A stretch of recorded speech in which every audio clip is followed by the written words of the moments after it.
we're in like the home stretch of what's about to happen. So what happens next? So we get back and there were so many people at the campground, like family came from literally all over the state. Everybody was there, which I loved to see them from a distance, but like I didn't want to talk to anybody. It was kind of like, thanks for coming, but don't talk. I'm not going to talk to you. I just kind of like hid away from everybody, really. But at one point you were like, please tell everybody to stop touching me. If one more person comes over and touches me, and I was like, okay, no problem. I'll go over and tell them. Rubbing my back, right. And I was like, enough. I can't be touched anymore by anybody. I love everybody, but stop touching me.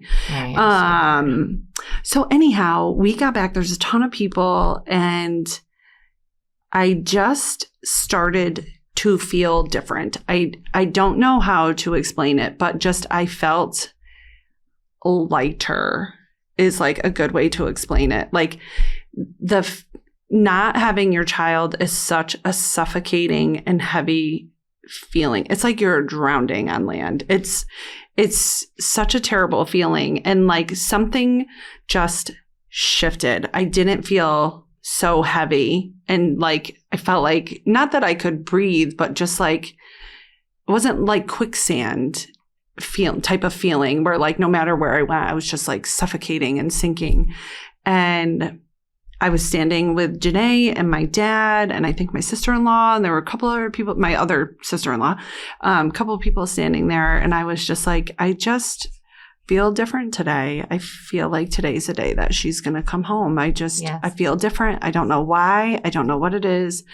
I feel like today is going to be the day that she's going to come home. And we talk a little bit more. And then people had brought so much food. And I was trying to get her to eat. You have to eat something. You have to eat. It was Texas Roadhouse or something food. A sorority sister of mine arranged like catering from all these restaurants and delivered them herself with like her neighbor every night. It was so nice. So I'm literally like, do you like baked potatoes? Because she's like, I can't eat chicken. I can't eat whatever. So I'm like, do you like baked potatoes? Have a baked potato. And I started eat a roll. She's trying to tell me to eat the roll with cinnamon butter or something. I don't know. Right. Where she's like, oh, I love baked potatoes. So I'm like putting a baked potato on a plate for her. And that's when the state trooper car comes speeding up so he like came in there at 100 miles an hour. Yes. And you like at first, like your heart just stops because you don't know why they're speeding in there. Right. Is he going to say something good or is he not going to say something good? And again, we're from a small area. So the cop actually knew David and Patrick. Yes, they grew up together, childhood friends. So he gets out of his car and he's screaming, Dave, Dave. And I'm like, what's wrong? Why is he only calling for Dave? And then he yells, they found her and she's okay. She's alive. She's alive. Yeah. She's okay. And he's just screaming this. He's screaming, they found her. They found her. She's alive. She's okay. And we're all like screaming. I literally fell to my knees. The baked potato went flying through the air. Yeah. That's why I always say to Trisha, I'll never forget the baked potato because I'm like in the middle of making it for her. And then I just literally went like this and threw the potato. We're all screaming. Everybody and saying, was screaming. Thank God. And it was like, I can't even. He's like, get in the car. And my husband's a big guy and he opens up the door. He's getting in and I'm literally shoving, like he's trying to get in and I'm practically like feet and all hands, like get in the car.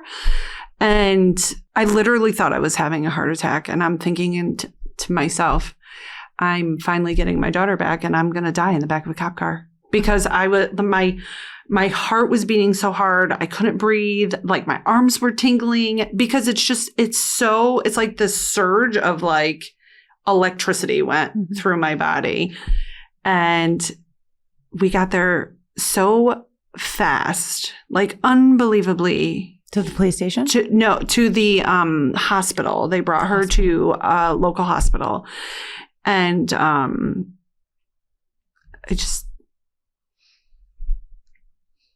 They opened the doors and she was laying in the hospital bed and like just her sweet little face was poking out. And I remember thinking like, she's okay. Like she looked okay. She looked because you don't know what to expect. You know what I mean? And she just looked like my sweet little girl, but like all I could see was this because I like had so many blankets and whatnot on her.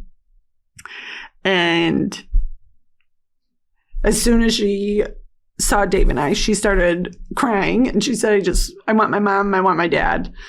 And they took her out and she just hugged us and cried, and it was really emotional. But she was okay. Can you explain for people who don't know where they found her? Can you explain that part? It's a hard part of the story to talk about because she was so close to my family. She was a minute from my brother's house. She was 2 minutes from my dad's house. She was 3 minutes from my sister. It's just a lot of emotions because she was so close.